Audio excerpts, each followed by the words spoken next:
You don't have a lot of time to make that great first impression. So this is why we want to help you understand the industry standards and rules of how to make a great first impression with your resume.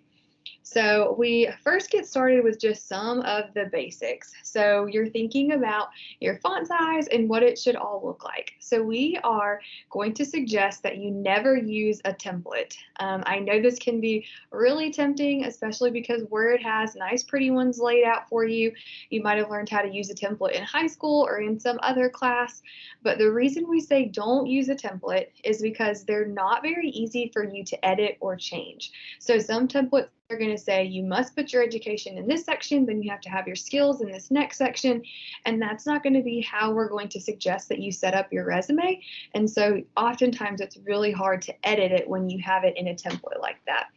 So the best thing to do is just go ahead and open up a blank Word document and dive in and get started based on the standards that we're going to talk about today.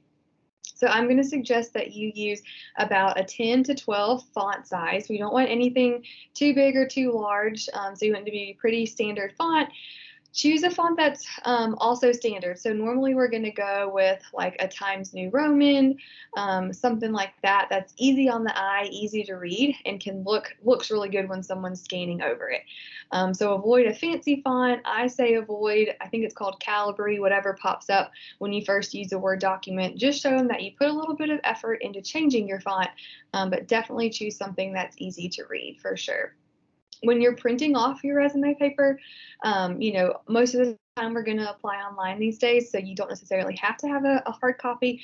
But if we ever go back to in-person career fairs, or you're networking somewhere, or you go in for a job interview, it's always a good idea to have a printed copy of your resume, just in case that person doesn't have it. And when you print your resume, we're going to suggest that you use resume paper. Now, this is just nicer, thicker paper than your average printer paper. It comes in a couple different colors.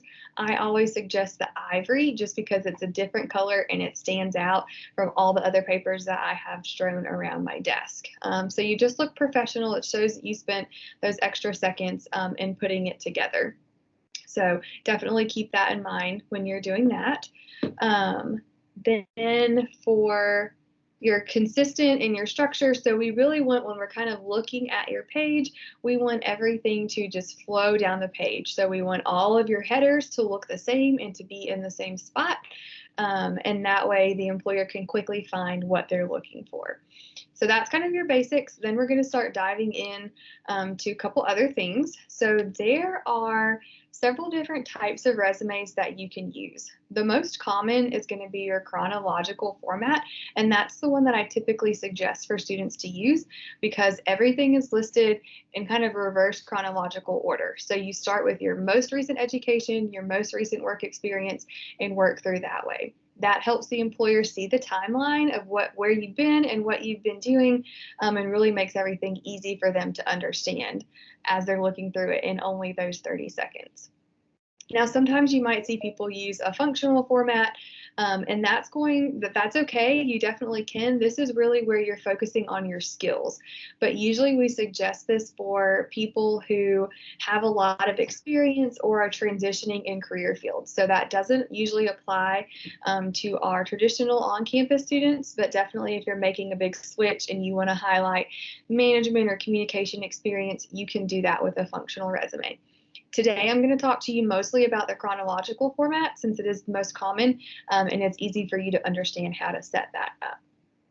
Another big thing when we're thinking about resumes is we don't want to use paragraphs. So we don't want to try to describe our recent work experience with a long paragraph because, again, they're only spending 30 seconds looking over that, and most employers are not going to take the time to read your paragraphs. So we're going to want to use bullet points that are going to help you quickly and concisely get across what you're trying to say. So you will see a link here for descriptive phrases. All that would take you to is to a website that's going to have what we call action words for resumes. So you can Google that, and you want to try to use words that relate to the jobs that you're applying for, that use words from the job description and really relate to your field. So definitely try to tie all of that in, but just use action words. You don't have to use complete sentences, and always use a bullet point. A couple of no's of things that we don't want you to have on your resume. No pictures are necessary. So every once in a while, your application might ask for a headshot or a picture, especially depending on your field. So attach it there, but you don't need one on your resume and you don't need one on your cover letter. We just want it to be that standard black and white font. Again, no templates, no clip art, no borders.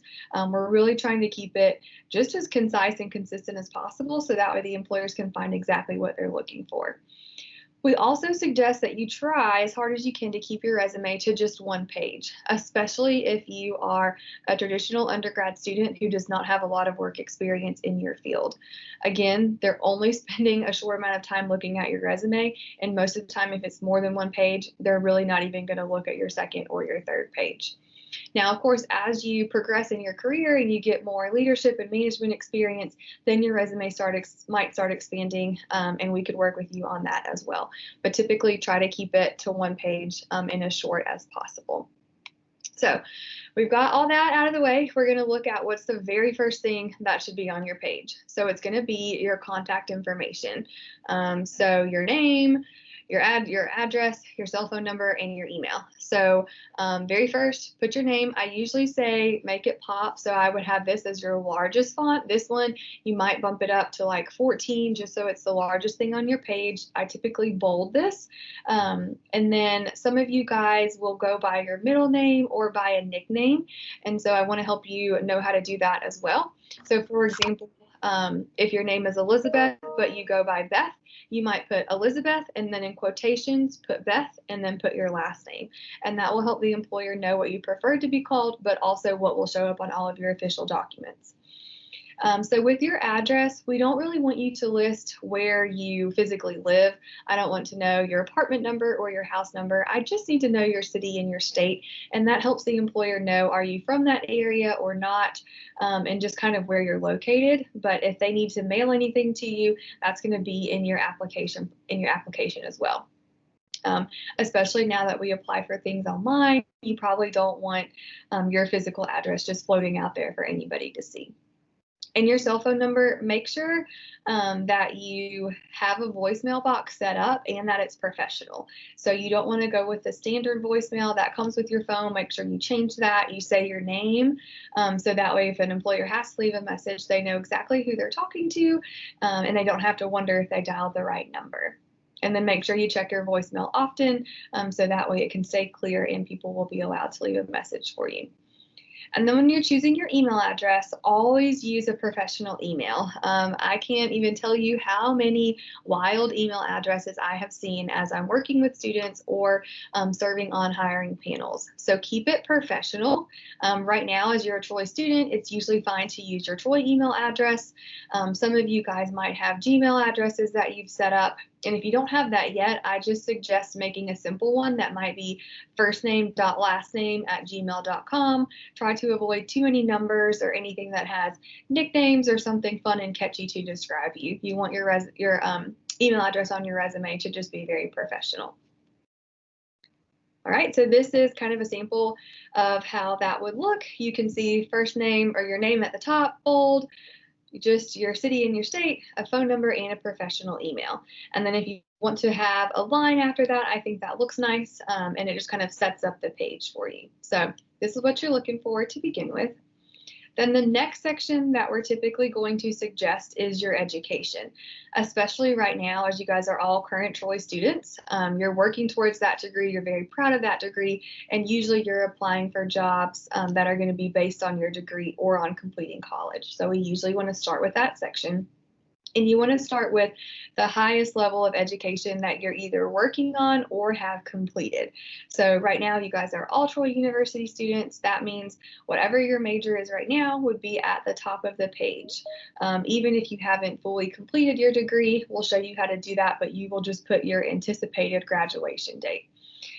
Typically at this point, you're not going to want to include your high school information. The only exception I would say is if you're applying for a job within that school system or a connection back to your hometown or your home school. Other than that, it's assumed that you have either graduated high school or received your certificate, and that's why you're in college. So we want to go ahead and remove that to save room. In your education section, we're going to list your degree first. So it's typically a Bachelor of Science or a Bachelor of Art in whatever your major or your area of study is. And then you'll put either when you graduated or when you expect to graduate. So we do this a little bit differently than what some of you guys might have done in high school, where you put, I'm a senior, I'm a freshman. In college, that's a little bit different, and it goes more by credit hours. And so really the employer just wants to know, when is this person eligible to be hired or eligible for an internship? And then you'll put Troy University, Troy, Alabama, or Troy Online, and then list your GPA. We say if it's a 3.0 or higher. Again, they're scanning over it very quickly. So if it's under a 3.0, I'm not saying that you won't get a job. I'm just saying we're putting our best foot forward, and you want to be able to explain why your GPA might not be as high as you would like it to be. But if you're a 3.0 or higher, go ahead and list it on there. And so here's an example of how that could be set up. So you see, you write out your degree, Bachelor of Science. We've got in biology right here, expected graduation, May of 2021, Troy University, Troy, Alabama. If you have a minor or a concentration, I would list it here like you see on the screen.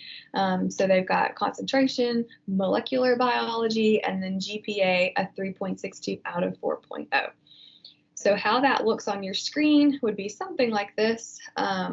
You've got your name at the top again, you have that line. I would say bold your education and bold all of your titles, and then list exactly what we just talked about, and then you'll put your expected graduation there. So then moving right along, we are looking at what typically comes next is your employment experience. And so you're going to want to include positions that you've held, especially if they're relevant to your field of study or to the job that you're applying to. These can be internship experiences, they can be paid, non-paid, or volunteer, as long as it fits that employment category piece. A lot of times for students in college, this is going to be a part-time job, and that is perfectly fine. People are not going to expect you to have full-time experience coming right out of college. So you want to list what you have and get kind of creative with this section and really let it help you describe yourself to an employer, so that way they want to bring you in for an interview because they understand the experience that you're bringing. Let me pop these up here. So you're going to want to include, obviously, the important information such as the company name, the location, the job title, the dates that you worked there, and the duties that you performed. So again, when you're listing your employment experience, you're going to go with most recent to least recent. So list your current experience first, and then typically we say you can list maybe 3 jobs after that, depending on how much experience you have. So you're going to want to make this section easy to read by using spacing and those bullet points like I mentioned at the beginning.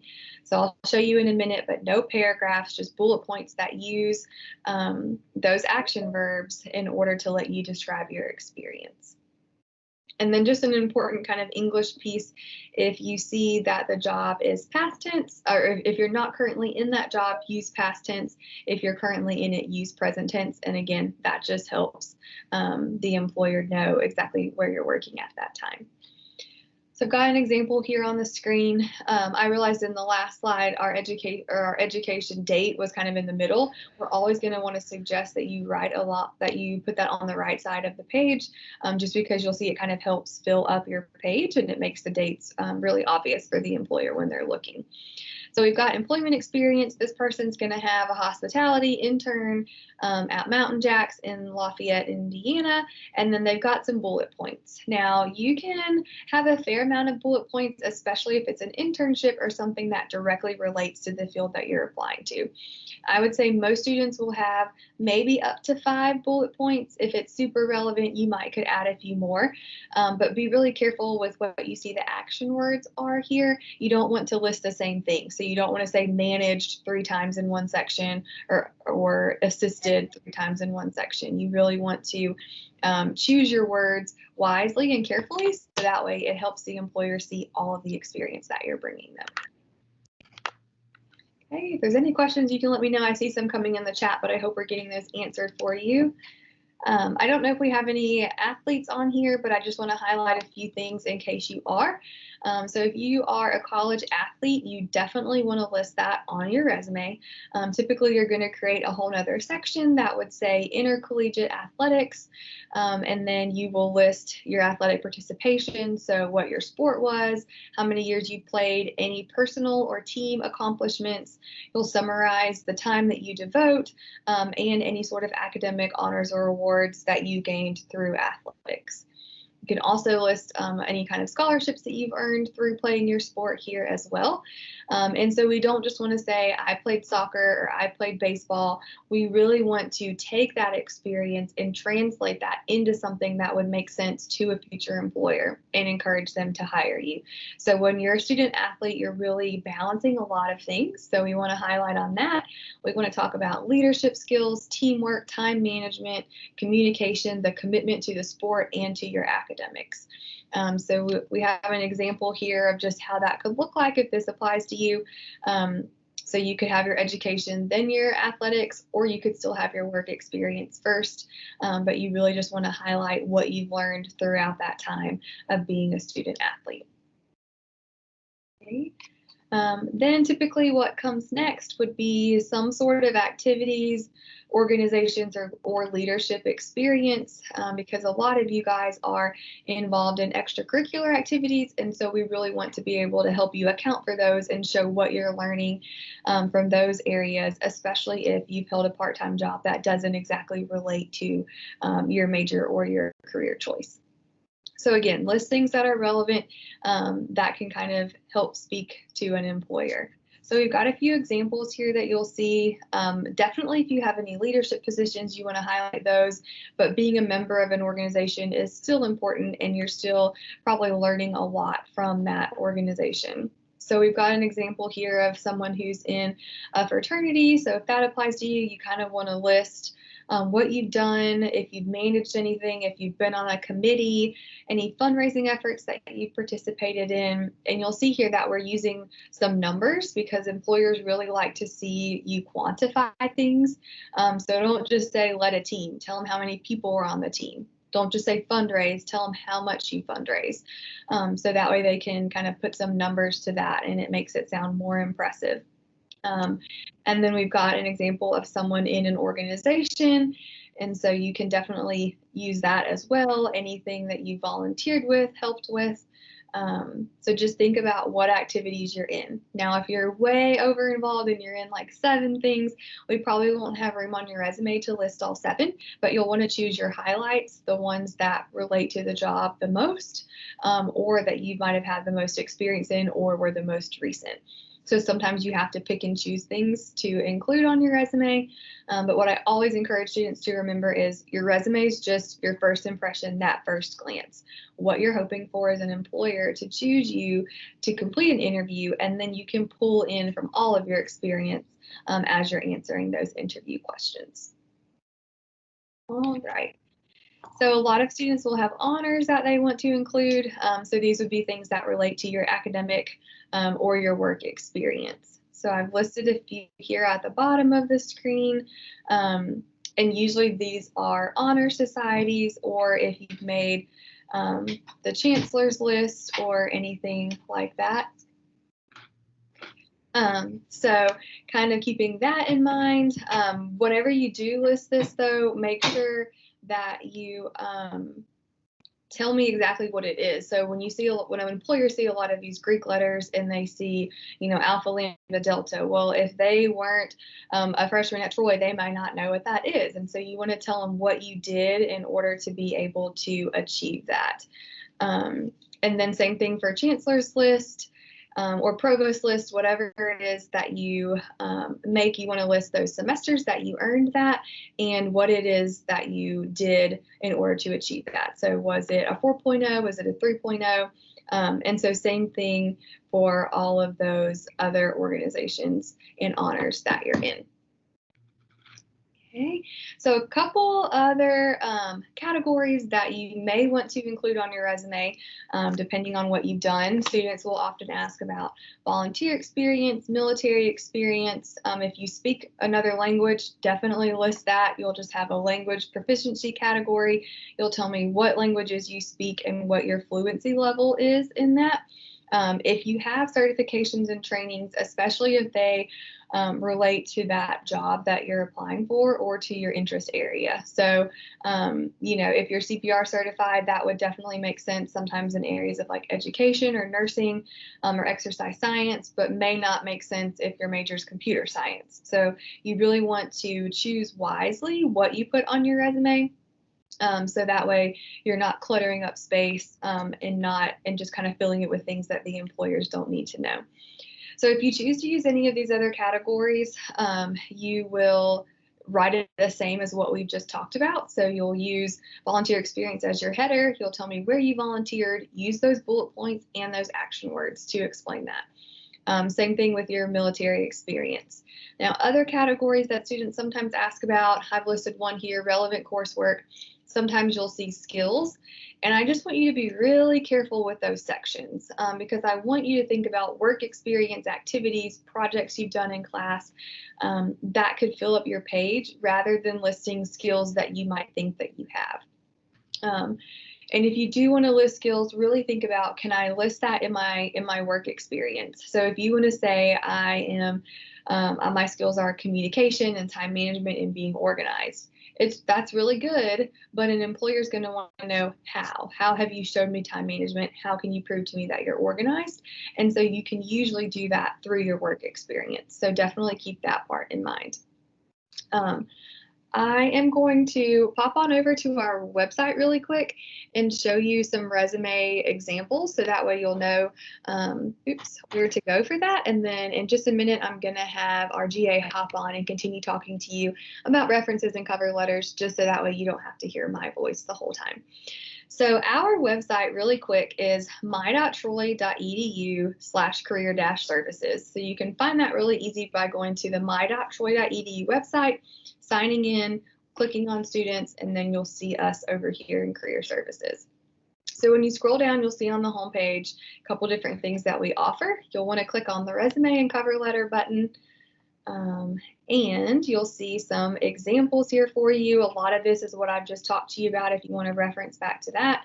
You'll see formats and tips, and then our chronological example 1 is the one that's going to look most similar to what I just spent time telling you about. So you'll see here's kind of what it would look like in real life as a full page with a couple of those other categories. Main thing I think you'll see is that it's really neat, it's organized, all the dates are on one side, all the headers look the same, and a potential employer could really look down that page and answer all of those questions. So I'm going to pop back over real quick to see you guys. I'll be happy to answer any questions about that part, and then I'm going to let Bethany take over to continue on about references and cover letters. So the number one thing, and I know this is really confusing, you don't want your references on the same page as your resume. So you can have them in the same like Word document if you want to have all that together, but they need to be separate pages. So make sure you're either spacing down to a new page or you're hitting like insert a page break, just so they'll be two separate documents when you print them out. That's just kind of because sometimes employers want just your resume, and you never want to take up space using your references where you could be talking about your experience and stuff.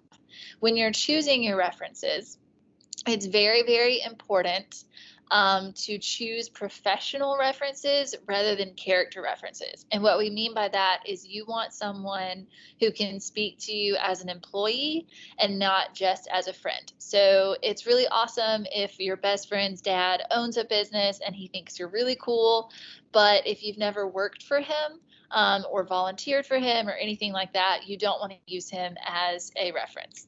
So you want to make sure that it's an employer or a professor or, someone who can speak to you in a professional light.